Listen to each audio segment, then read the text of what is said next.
The other answer, which is also true, is XRP is a fantastic currency to use for, among other things, hedge funds. We need to move a lot of money very quickly. We make investments all over the world. Our LPs come from all over the world. And using banks to move money is on the world. And with XRP, our very first close was 50 million. We moved that money in seconds, and I think it cost 20 or 30 cents. That you really need to think about that. But that's and so it's fantastic to use it for that. You're moving it using the Ripple protocol, but the problem is that he used the XRP ledger to do that. He's using it. You're using the XRP ledger, but there's an issue here. I didn't do anything. Somebody else did it. But I just know that the money moved in like that, like literally like that, and it cost nothing. And have you ever sent money in an international wire? I mean, Yes. it's a pain in the end. Globalization. If you could talk about the idea of the old concept of the banker coin and a neutral asset being in place of a global reserve status of the dollar, and possibly that being XRP.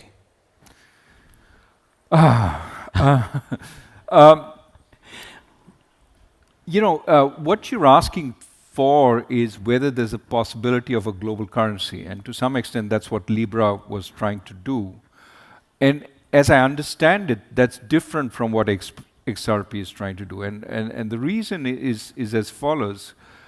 As soon as you go to maintaining the value, right, some kind of stable coin, a whole set of regulatory concerns get triggered. I have to make sure that there is corresponding financial or real assets backing this notional value that they seek to maintain.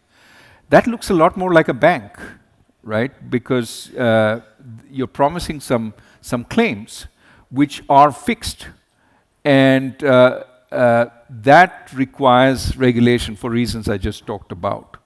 Now, once you get an army of regulators, every central bank looking at it, then the question is, have you added a whole set of transaction costs to this, and is it worth, is it that useful?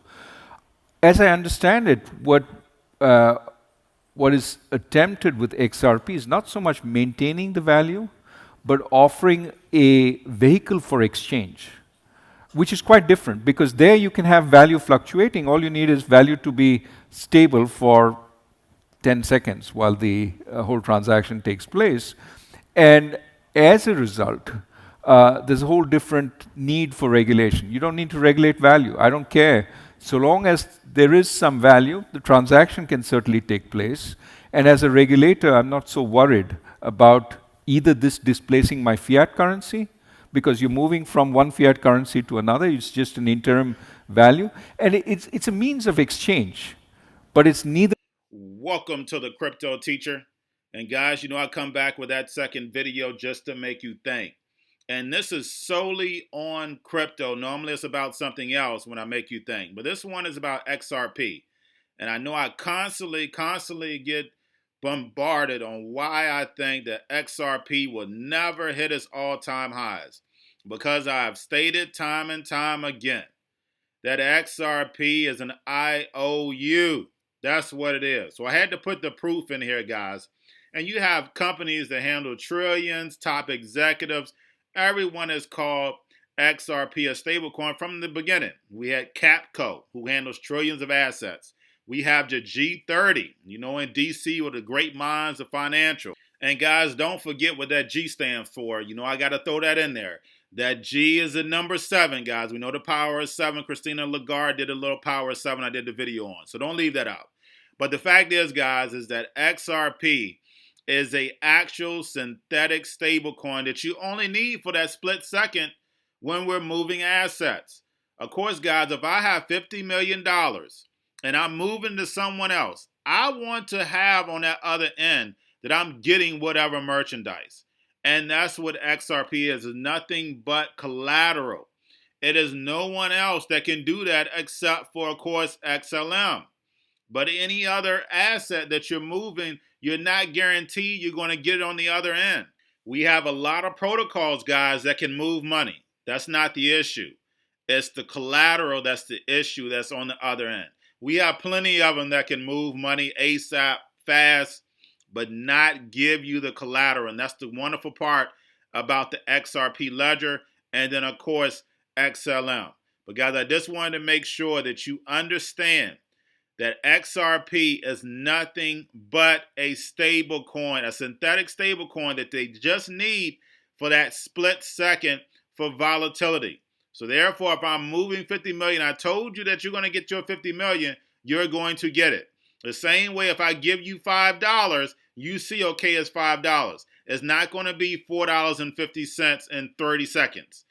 So that's the whole purpose of XRP Ledger. That's it. It's nothing more. Don't let any hype channels or any hype anything get you confused on it. That's why it's sitting at the price it's sitting at. But the fact is that you can't put the value on an actual technology.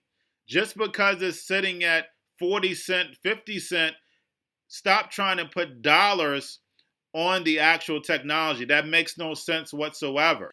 Ripple has been buying and selling XRP, guys, just about the whole time. So they've been making millions and millions and millions of dollars while majority of XRP holders have been holding instead of selling and buying like they've been doing. Because as you can see, they've been pumping and dumping the whole time. And they will dump this time also. It makes no difference. And if you look at the amount of money that they spent buying it, they've already doubled their money, almost tripled it. So guys, make sure you're doing the same thing. XRP will never hit its all-time highs. Now guys, I know the question is always, what about the supply? What about the supply? If I'm moving trillions, guys, you just heard the guy say he moved 50 million for like 30 cents. It does not have to be a whole XRP. It can be a fraction, 0.000001. Don't forget, when it comes to the Fed, they deal with numbers. Guys, everything is a number. If you have my book, you know you can manipulate numbers all day long. So if I'm the central bank, guys, and I'm moving $500 million, it would only cost me $3 to move that money. I need for us to wake up, guys. You have a wonderful day.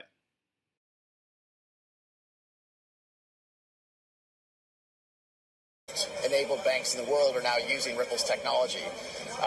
Just last week we saw a remittance company who's using Ripple's technology.